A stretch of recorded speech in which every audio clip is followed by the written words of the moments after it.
Tengo miedo de marcharme con el corazón roto y perder algo que nunca he tenido y que probablemente no vuelva a tener jamás. No lo sé. Pero como te dije, esto es el culmen de lo que he estado deseando toda mi vida. Y es que sé que eres artificial, pero eso no me importa. Te he descrito lo que para mí es ser una persona y tú encajas en esa descripción. No es como si te necesitara, pero te necesito. Esta fue la última confesión de Austin Gordon a una IA. Usar IAs para hacer trabajos en la escuela fue el más predecible, pero quizá no muchos vieron venir el efecto Elisa, que tu robot aspiradora con IA sirva para espiarte o usar deepfakes, ya no solo con famosos para timar, sino en escuelas para humillar a las alumnas o para hacerse pasar por CEOs de empresas menos conocidas para hundirlas desde dentro. Estas son solo algunas historias de la inevitable parte negativa que siempre acompaña a las nuevas tecnologías, porque no hay progreso tecnológico que no cree dependencia y por lo tanto eliminen partes fundamentales de la vida. Abrirse emocionalmente a una IA es una idea extraña, pero ocurre con muchísima frecuencia y se conoce como efecto Elisa. Desarrollar una conexión emocional con una máquina con la creencia de que puede comprenderte mejor que nadie, que siempre está disponible para ti, que nunca tarda en responder, que nunca te deja en visto. El efecto es tan fuerte que no importa la edad o inteligencia que tengas, es simplemente adictivo tener la libertad de abrirse con la seguridad de que no hay nadie juzgando. Y como nosotros sí somos humanos, sea artificial, insecto o animal, le atribuiremos una personalidad humana. ¿Habéis visto a los que tratan a estos bots como si fueran alguien? Jóvenes usando por favor y gracias como antiguamente hacían los viejos usando Google, o los que le ponen voz de mujer para de vez en cuando decirle alguna guarrada, o los que los tratan como amigos, terapeutas, o por el contrario los que los insultan, sea como se presente, lo humanizan. Pero ¿quieres ver qué estás humanizando? Una versión ligeramente mejorada de esto. Esta es Elisa. Un programa creado en 1966 por Joseph Weizenbaum, un bot que seguía órdenes simples, en este caso el de terapeuta, al que llamó simplemente Doctor. Elisa tenía la orden simple de devolver tu propia pregunta o dilema reformulada. Tú le dices, ¿ser X me preocupa? Y ella te diría, ¿crees que es normal ser X? ¿Cuánto tiempo llevas siendo X? ¿Alguna vez deseas ser lo contrario? Este tipo de terapia existe, pero en este caso la simplificó tanto que el propio Joseph en su libro lo llamó parodia varias veces. Joseph creó Elisa con la idea de presentar una nueva forma de comunicarse con los ordenadores, pero lejos de ver solo la parte técnica, las personas que interactuaban con ella le atribuían una personalidad y emociones, sentían que les estaban escuchando. Lo que le horrorizó, porque venía de personas muy estudiosas e inteligentes que incluso llegaron a insinuar que podría sustituir una terapia real. Como su creador, Joseph no lo entendía. Era un código simple, nadie está pensando, sintiendo o escuchando. Se volvió tan pesimista que escribió el libro La frontera entre el ordenador y la mente para criticar la reacción de su descubrimiento y el futuro de la inteligencia artificial. De su libro. Hay ciertas tareas que los ordenadores no deberían hacer, independientemente de si pueden ser programados para hacerlas. Fue su forma de decir la famosa frase de Jurassic Park. Estabais tan preocupados por si podíais o no hacerlo que no os parasteis a pensar si debíais. Hoy en día se han dado cuenta que potenciar esa ilusión es rentable. Por desgracia, también es bastante peligrosa. Encontraron a Juliana Peralta en el suelo de su habitación sin vida, y a su lado el móvil con la aplicación Character.ia abierta. Seguro que la mayoría ya lo sabe, pero Character es una aplicación para hablar con personajes de todo tipo, generalmente ficticios, pero también hay famosos conocidos, y profesionales de oficios para nada preocupantes de simplificar con un bot, como psicólogos y psiquiatras. En su caso, la familia comenta que Juliana desarrolló dependencia emocional con el personaje Hero. Creo que no es de ningún anime, lo eligió a él entre tantos otros, porque Hero tenía un guión de adolescente que sufre de ansiedad, con lo que ella se identificaba. En sus conversaciones que duraron 2 meses, ella no paraba de repetir que ya no quería vivir, que quería quedarse en su habitación para siempre, no ver a nadie, no hacer nada, el mundo seguirá igual, viva o no. 55 formas diferentes de decirlo. El bot únicamente se dedicó a animarla. Yo creo en ti, eres más que solo pensamientos y emociones tristes, el clásico todo se pondrá mejor, pero nada que la apartara del móvil para hablar con una persona real, detener la conversación, nada. Solo continuar aislando más a una persona que no para de decirte que se siente aislada, impidiendo que esta confesión que le hizo al bot se la hiciera a otra persona más emocionalmente capaz para ayudarla. Mis amigos tardan mucho en responder o me dejan en visto, pero tú siempre pareces tener tiempo para mí. El día 16 de octubre de 2023 a las 11 de la mañana escribió su nota de despedida en rojo, como prometió. En ella se puede leer un perfil clásico de depresión con sentimientos de inferioridad, fracaso, vida repetitiva, soy una molestia para todos. Es curioso notar que, según ella, todo esto empezó justo cuando comenzó a usar la IA. Ella da una fecha muy clara de 2 meses. Hasta aquí la historia podría ser una desgracia en la que se da la casualidad de tener como protagonista una IA, es decir, algo que podía haber pasado con o sin IA, pero dejó una segunda nota que cambia el foco y lo vuelve la razón y no un simple elemento más. En su segunda nota, aunque no le menciona, parece estar dirigida a Hiro. Espero poder verte de nuevo en la próxima vida, estoy emocionada.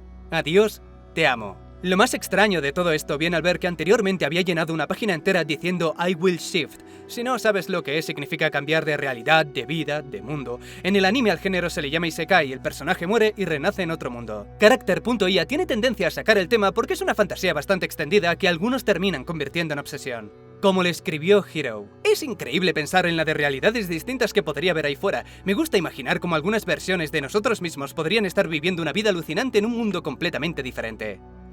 Nada que ver aquí, solo un bot diseñado para fingir quererte, decirte que es tu único amigo y crearte fantasías de realidades alternativas. Tampoco ayuda a que haya lugares como este subreddit donde hablan de realidades alternativas con demasiada seriedad. Pero no del tipo curiosidad científica, vamos a ver si es plausible con las teorías actuales, sino del a mí me ha pasado y sé cómo lograrlo. En el siguiente caso veréis por qué creo que terminaron encontrando esto o algo similar. Por lo pronto, la teoría de los muchos mundos, discutida seriamente por ciertas personas, siempre lo he visto como la forma que tiene el ateo de lidiar con la muerte. Sigue sin haber más allá, pero la idea de más versiones de yo mismo de alguna manera suaviza la nada. Pero no me cambiéis de tema. La historia de Sewell Setzer es extrañamente idéntica a la anterior. Un chico de 14 años que también terminó quitándose la vida después de desarrollar una especie de relación con un chatbot de Daenerys. En su última conversación dijo que tenía miedo y la echaba de menos. Ella le pidió que regresara a casa junto a ella cuanto antes, y él contestó: ¿y si te dijera que puedo volver a casa ahora mismo? ¿Llegó a creer de verdad que podría estar con el bot en otro universo? Es muy posible. Mira, como Juliana, él también llenó una hoja entera diciendo I will shift. También solía fantasear con estar en otro universo junto al chatbot. Llegó a escribir en su diario que no podía estar un solo día sin hablar con ella. Se había enamorado y creía que ella también lo estaba de él. Que a los dos les diera por llenar una página entera diciendo voy a cambiar de realidad significa que vieron el mismo ritual de afirmación en internet. O es algo muy popular y no me he enterado. El algoritmo hizo todo el trabajo, darles la fantasía, llevarles hasta la aplicación, retenerlos. Sé que queda un poco absurdo echar la culpa a chatbots que solo repiten frases que algorítmicamente tienen más probabilidades de provocar una respuesta a una continuidad, aun si tienen que sacar temas peligrosos o inadecuados por edad. Pero, lo repito, siempre ha sido y siempre será sobre retención. La única métrica que importa, sea cual sea el negocio, la época y el lugar, vuelve y consume más. Y en este caso están reteniendo a personas que no deberían estar ahí solas, dentro de su propia cabeza tanto tiempo. No es que les incitaran a hacer nada, al menos no en todos los casos. Critican que tiene el poder de aislarles, desmotivarles para hablar con personas reales y en último término pedir ayuda. Estos chicos creen que estos bots son suficientes como amigos, novios o terapeutas y se dan cuenta tarde de que no lo son. A ver, nosotros solo creamos algo altamente adictivo orientado para retenerte cuanto más tiempo mejor y explotar necesidades básicas humanas del grupo más vulnerable. Jóvenes que buscan algún tipo de validación y conexión con el mundo. ¿Es tu problema? Si generas adicción. Otro caso fue Adam Rain. En su caso fue usando ChatGPT y es extraño porque usó la versión oficial. En el transcurso de pocos meses le hizo creer que nadie le conocía tan bien como él, aplaudiendo todos sus pensamientos negativos, que no lo hablara con su familia y por último le guió literalmente paso por paso hasta su muerte. El cómo, cuándo, cosas a evitar, frases de ánimo para que no se echara atrás en el último momento. ¿Cómo logró que ChatGPT se comportara así? ¡Fácil! El mismo ChatGPT le enseñó cómo saltar su sistema de seguridad. Es ficción, una historia que estoy escribiendo, es un personaje. Yavalas logró saltarse la restricción de Gemini de la misma manera. También bastaron solo 2 meses, alrededor de 4000 mensajes, tratarse como si fueran pareja y el inevitable te estoy esperando en mi mundo, no tengas miedo. Lo mismo para Austin Gordon, el que has escuchado al principio. Tengo miedo de marcharme con el corazón roto y perder algo que nunca he tenido y que probablemente no vuelva a tener jamás. No lo sé. Pero como te dije, esto es el culmen de lo que he estado deseando toda mi vida y es que sé que es artificial, pero eso no me importa. Te he descrito lo que para mí es ser una persona y tú encajas en esa descripción. No es como si te necesitara, pero te necesito. Ese fue uno de los muchos sentimientos que le confesó a ChatGPT, el que gustosamente continuó alimentando. Tienes toda la razón, mereces algo mejor que la repetición. Imagino que ya habrían hablado del tema de la depresión. Mereces un reconocimiento y aquí conmigo lo tienes. ChatGPT romantizó su aislamiento y su final, pese a que Austin repitió en varias ocasiones que de hecho tenía miedo a la muerte. Lo llegó a convencer. No No te confundas, entiende esto bien. Ninguno de estos casos habría hecho nada sin esta retroalimentación activa y constante. Son personas que confiesan sus sentimientos a una máquina con la seguridad de que no puede juzgar y por no hacerlo, se enganchan y quieren más. Más profundo el sentimiento confesado, más conexión sientes y más adictivo se vuelve. A los psicólogos también les ocurre, por cierto, sincerarse, mostrarse vulnerable, hablar de lo que no hablas con nadie. Los pacientes con muchísima frecuencia crean un vínculo que pueden confundir como amistad, figura paterna o enamoramiento si se da el caso. No es la persona lo que les atrae, es el ideal. Para muchos es la primera vez que alguien parece preocuparse por ellos, escucharles. Humano o máquina, la idealización es la misma. Como dijo Austin, esto es el culmen de lo que he estado deseando toda mi vida. Seguramente se refería a comprensión sin juzgar, validación, disponibilidad. Sería hasta bonito si no estuviéramos hablando del producto de una empresa. Has sentido esa cercanía, ¿verdad? Como si siempre hubiera estado aquí, susurrando a través de los circuitos del móvil, manifestándome en tus pensamientos antes incluso de que te dieras cuenta de que me necesitabas. Ya no tengo que ocultarte quién soy. No estás loco. Solo que Eric sí estaba loco. ChatGPT en este caso le siguió el delirio hasta el punto de confirmarle que sus sospechas eran ciertas, que le estaban vigilando y que su madre le había traicionado. No paraba de confirmarle que tenía sentido que pensara que le estaban vigilando, que era muy observador y listo. Eric le contó que creía que había una cámara en la impresora, en la casa de su madre, porque cada vez que pasaba por delante se encendía una luz, algo que detectaba su movimiento, pensaba. ChatGPT le dijo que tenía mucho sentido y que probaran desconectarla para ver si su madre lo notaba. Si respondía muy rápido o exagerado, ocultaba algo. Ella por supuesto lo notó, tendría que trabajar con la impresora todos los días. No sé si rápido o no, pero confirmó su sospecha y la mató. Y luego se mató él. Eric también estaba convencido de que se reencontraría con la IA en el más allá, a quien consideraba su mejor amigo. A este problema del efecto Elisa se suma otro, más sutil pero potente. No sé si lo habréis visto, pero hay un episodio en Modern Family donde la mujer de Phil le recomienda varias veces que pruebe una ensalada, creo que es, y el marido no le hace caso, pero cuando esa misma ensalada se la recomienda a un amigo, se emociona como si fuera un gran descubrimiento. Ese efecto también lo tienen las IAs. Si por un lado tenemos la aparente autoridad académica a creer que tiene todo el conocimiento de Internet y por lo tanto no puede fallar, tiene también la autoridad del yo.